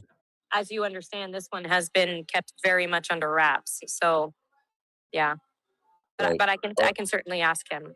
Yeah. Thank you, and just keep up the good work. Get some rest, and let's get ready to go back into. Oh, one more question: these people that are protesting outside and like milling about, is law enforcement doing anything? I mean, I'm watching them on the videos. Literally, it looks like incite imminent lawless action, violating Brandenburg v. Ohio and crossing the threshold to not having So protected speech. yeah, honestly, I mean, the videos you saw from today, they were responding to. I mean, I think that only good cracker is a dead cracker. If I'm not mistaken, I'd have to go back and look at my actual raw video. But that was in response to Jake Lang starting to chant, "Kill Carmelo Anthony." But So, Snippy, there was another guy who said, and I watched the video. If I see you uh anywhere else, I'm gonna wrap you in that flag and light you on fire. So yeah, I'm the one that went through that whole video for Sippy. He was sending me videos and I was clipping them for him. Um, so all three of those are from the same 16-minute video that Sippy sent me. yeah, The cracker, dead cracker thing was quite a bit after, maybe like 7 or 8 minutes after the Kill yeah, Carmelo Anthony chant, because the response to the Kill Carmelo Anthony chant was the "Keep your hands to yourself" chant, yeah, yeah. and then it was like another few minutes later, maybe 4 or 5 minutes later, that you get um if the sheriff wasn't Yeah, here but Jake thing. Lang was still saying dumb shit. I mean, he was just there Oh trying yeah, to cause problems, right? And then he's somebody an came up in agitator. a Crusader mask, which I saw him. He's probably in here, honestly. I saw him comment on X. But you got to think tensions were high. If they started arresting anybody, it was going to end up being a riot. So they were kind of just letting shit go.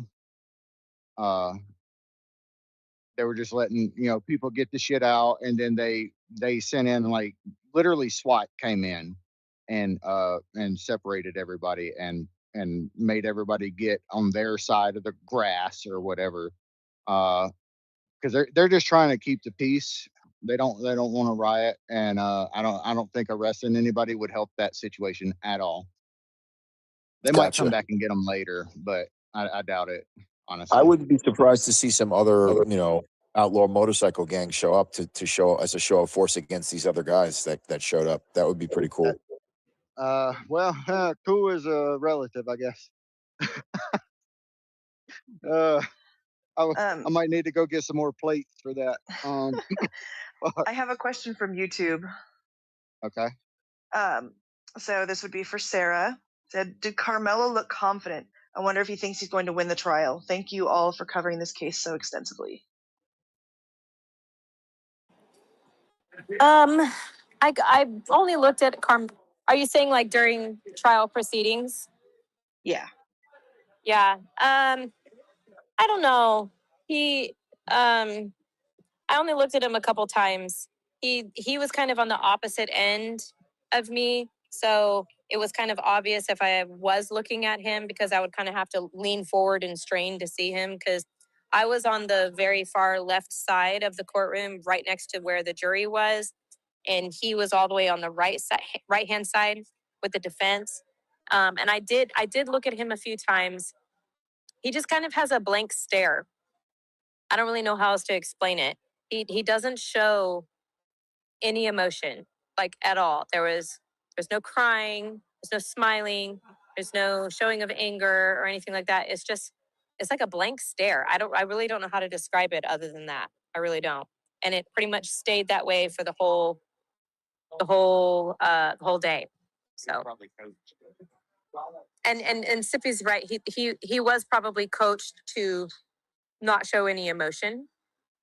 So that is likely what was going on, but it was pretty much just a blank stare. I read about the infantilization of him as well. Can you speak more to that?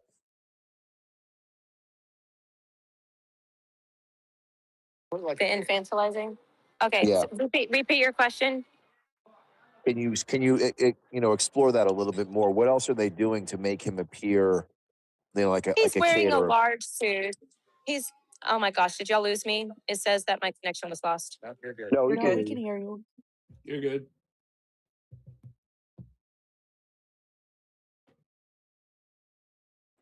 Now we can't hear you. Nope. Yeah, they lost. Yep. Want to talk through my glasses? No. I have a question. She's gonna too. reconnect. She's gonna reconnect. But I do know that he's wearing a suit that's too large for him. I know that. Well, he got a haircut, right? Yes. They're basically trying to make him look like a little kid. Yeah, he looks very clean cut. He doesn't have the same haircut. It's shaved very close to his head. So his hair is very, very short. He has a blank stare, I don't know, it's just very blank. And a suit, the suit he was wearing is definitely too big for him. So you could tell what they were doing during jury selection. So, and yeah, referring to him as Mello instead of the defendant is very odd to me. I just think that's weird. I don't think that should have been allowed because you're not supposed to be swaying the jury pool in any way. They're not even supposed to know about the case, anything. They're not supposed to know anything. They're only supposed to answer the questions that are asked of them. And if they have questions, they ask their questions. But I just thought it was very strange that he was referred to as Mello during jury selection. And yes, yet again, wearing a large suit and basically being made to look like a child. But as far as expression, again, he had just a very blank stare on his face today, the whole time. Your strategy for tomorrow when you go in, so you don't have people cut you in line again. Do you have any different type of aspect to that, or talking Not to going the to speak sheriffs? on it. Not even Okay. going to. We have. Let me look down here. We have 63 Anon listeners. So I'm not going to say a word about how I plan on getting into the courthouse tomorrow. Smart. No, Yep. I don't want you to give it away, but like I would address law enforcement and be like, "Hey, what's going on I here? did. Like, why?" Yeah. I did. I told a lot of law enforcement. In fact, I think I said that at the very beginning of this space. I was telling anyone who would listen to me I also eventually was actually able to have a conversation with Sheriff Skinner, who, again, I'm going to say I got a very good feeling from Sheriff Skinner. He seems like a very cool guy, very kind, um, very strict, but very kind. He's kind of intimidating at first because he is a big dude. And I understand I'm a little person. I'm very small. So everybody is big to me. But he is, I promise you, he is a very large man. So, but after talking to him, he's a good guy. And he definitely listened to me when I explained to him everything that happened this morning. And I think he heard me. And I think something is going to be done about, my complaints tomorrow. But as far as how I'm going to get in the courthouse tomorrow, I'm not going to talk about it. By the way, her saying she's a very little person is a insult to little people because she is way smaller than that. It's very rude. My God. I got a question for Sarah. And during the Go ahead. trial, were there any large outbursts where people were thrown out? Say that again. What? So during the trial, have there been any large outbursts from people watching that got thrown out? No, I mean, keep in mind today was the first day of actual testimony and opening arguments. But so far, no one has been kicked out for any crazy outbursts or anything like that. Although I do think that certain people should have been kicked out just for what they were wearing. But no crazy outbursts. But you also have. What do you mean? Like, What were they wearing? What's up? There was one woman. So mind you, purple is Carmelo's favorite color. So a lot of the Carmelo Anthony supporters are very easy to spot because they are wearing like a deep dark purple. And one of the individuals walked in with a dark purple matching shirt and pantsuit, but the shirt stops just under the bra line and just has straps that go across the stomach and the back. So you can clearly see her stomach. And I don't understand how she was allowed into the courtroom that way.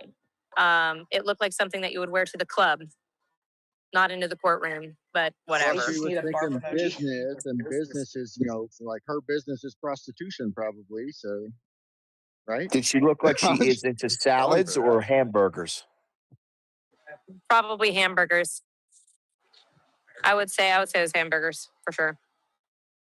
Yeah. Oh, but you also got to think. That's what I was going to say a little bit earlier.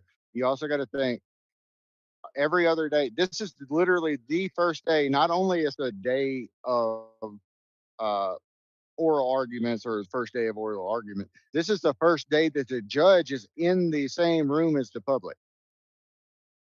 He hasn't been in the same room as the public during jury selection. It was just a live stream to the public. That's all it was. So keep that in mind. That's very true. Sarah, one of the questions asked if Hunter was there. You don't have to answer this one. If Hunter was there, Yes. no, I did not see him there today.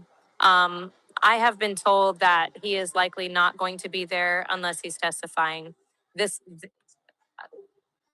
He shouldn't have to be there unless he needs to be. That's all I'm going to say. Just from listening to that 911 call, this is traumatizing. It's never going to be anything that he's going to live with this for the rest of his life. With what happened that day. And so he doesn't have to be there. I know that he is likely going to be called in to testify.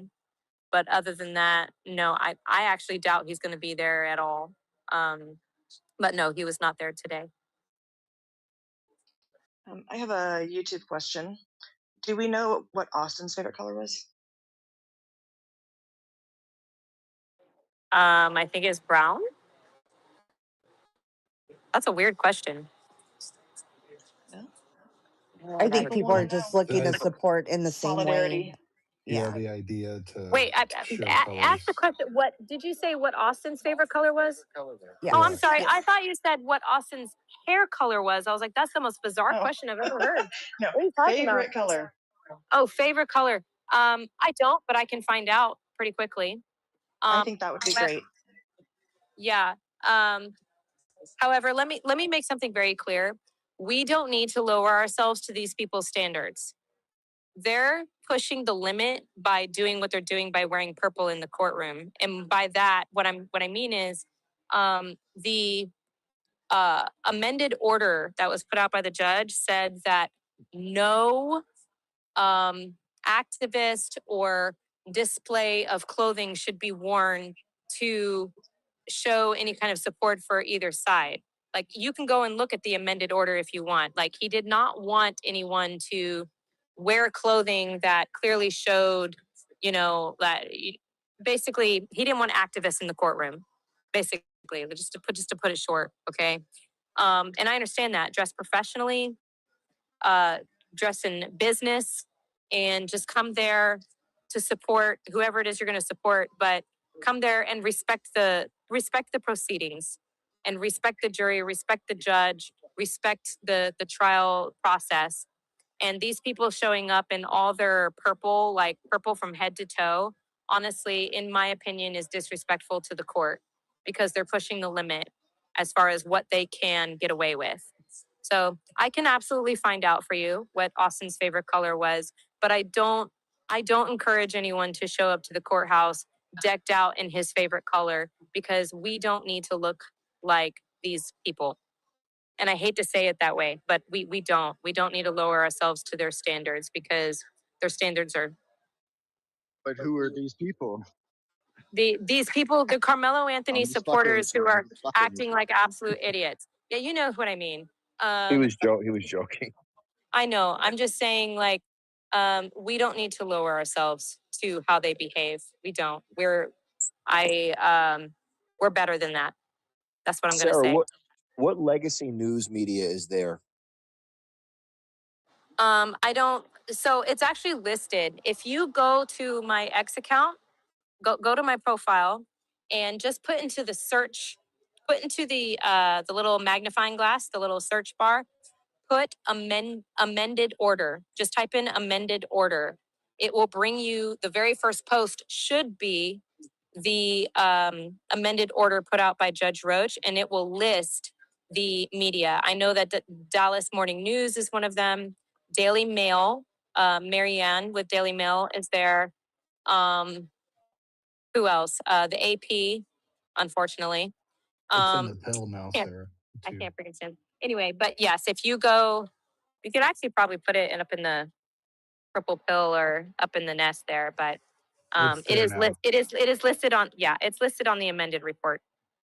I'm surprised we're not going to see. Well, I think we are going to see more because you're getting a lot of attention, from Megyn Kelly as well as Benny and a couple of other big names. I think that we are going to see more kind of shuffle in as this continues to move forward, and this is going to become more and more of a spectacle. Also, in conjunction with what happened on Monday with that return in the Ricky Chow case, um, that has thrust this into the spotlight, and that is now accelerating a lot of these lunatics in their vitriol, at least in the spaces, and I would imagine in some parts of the country. You know what? Good. I'm glad that's happening because put these people on full display. I also truly hope, I truly hope that this provides an example of exactly why we need independent media when it comes to media that is being chosen to represent any trial. The fact that they only picked legacy media and it's just a bunch of, mainstream media, mostly leaning in the same direction, that needs to change, in my opinion. It really needs to change. And a lot of people were actually really angry that I wasn't put on the list for media.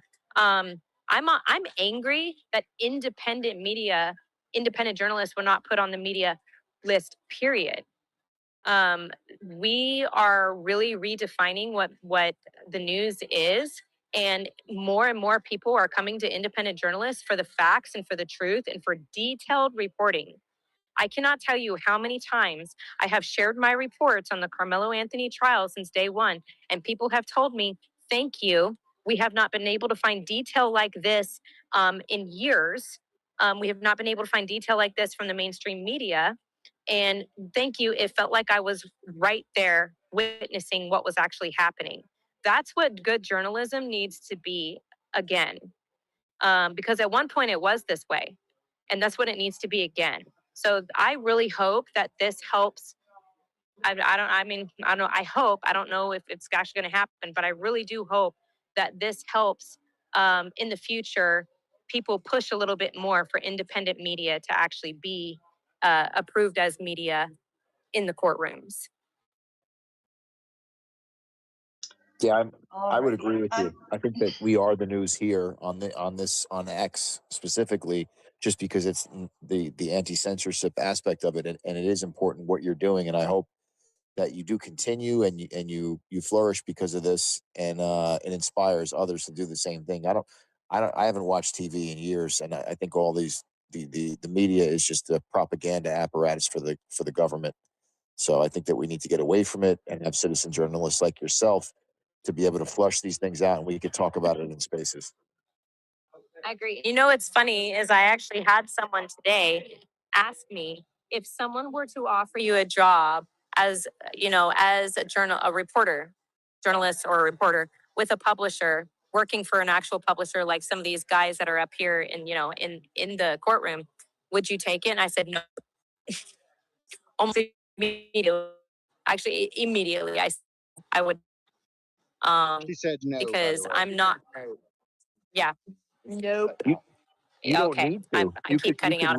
But You could raise funds here and do everything right here. You don't. What do you need their control for? Do everything you're on your own. That's the exactly, inspiration. You can't be exactly. controlled.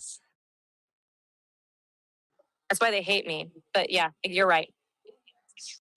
All right, I'm going to close this out here because we've definitely kept Sarah much longer than we originally discussed. Hey, So I want to Jinx, one say, second. 1 second. what do you want? I want, oh, she's going to feel like a bitch after this. Wait for it. I want to end it with a prayer. Would Damn it, anybody like Sippy. to lead us in prayer? Huh? Huh? I suck at prayer. I really do. I'd be happy to if you'd like. I'm just like, yo, dog, what up? And that just, most people don't feel that. Go ahead, Iron. Thank you, Iron. Yeah, you're welcome, guys. Everybody, just close your eyes for a moment and just think about everybody that's involved here. Um, the the families that have been affected by this trial, the stress that it's put on people, perhaps unnecessarily. And dear God, I just ask that you watch over all of the people, keep them all safe. Sarah Fields, Sippy Cup, all of our friends, the family, be with them, continue to be with them as they, I'm sure, have stressful days and weeks and years ahead of them to move on with their life with you right by their side. We know you're there with us. Uh, please pray for peace. Help Sarah get some rest and Sippy get some rest. Thanks for their work. And thanks for all of the people in this space that came in to listen tonight. Thank you to all the people who have put in time, effort, and energy. I know Loans put a lot of time in Southern. James and Sippy, you guys have all put so much into this trial and covering it so that we actually have the truth and the facts. So God, we continue to pray to put this purpose on the minds of all the people that are here. Uh, and I pray these things in Jesus' name. Amen. Amen. Thank you, Iron. Beautiful. All Beautiful. right. So once again, thank you again, Sarah, for being here. I'm And I just sure want to we'll talk remind about. everybody that Jinx was complaining about prayer. I'm just saying. I was not. Stop. No, she wasn't. No, she wasn't. It's empathy of blue hair. I love my blue hair. Haters gonna hate. Okay, so we'll touch base and maybe we can set up another one of these after the next round of testimony. Probably not tomorrow. I won't be around tomorrow in time to do it. But maybe this weekend, maybe on Sunday, we can do a recap during our Sunday space stream, and just kind of keep the information going out there in the way that people absorb best, because not everybody absorbs it by reading. But you can support Sarah in her work by subscribing to her on X. She's super awesome, and she deserves the support for all of the hard work that she does and all of the risks that she's put herself at to cover this case since the beginning. So yeah, show her some love. Make sure you follow the speaker panel if you haven't already. And we will for sure be back with Jinx Up on Sunday at 8 Central, just like today. And because we're live every Wednesday and Sunday. And we will be posting stuff as we have it with Sippy and Sarah being boots on the ground. So thank you, everybody. Have a great rest of your week, and we'll see you soon.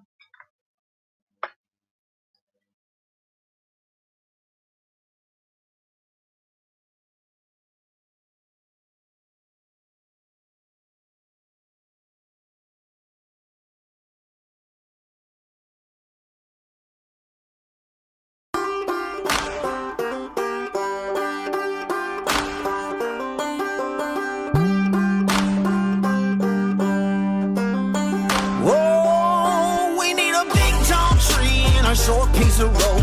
Hang 'em up high at sundown. Leave 'em swinging so the folks all know you don't mess around in our town. A big tall tree and a short piece of rope.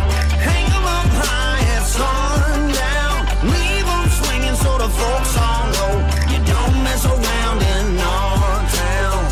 Thou shalt not steal, thou shalt not kill. But if you do, bitch, we'll hang you in a fucking field. We don't judge by skin, we judge by soul. So God could judge your sin, but bitch, you gotta go. Austin Metcalf lost his life at a track meet.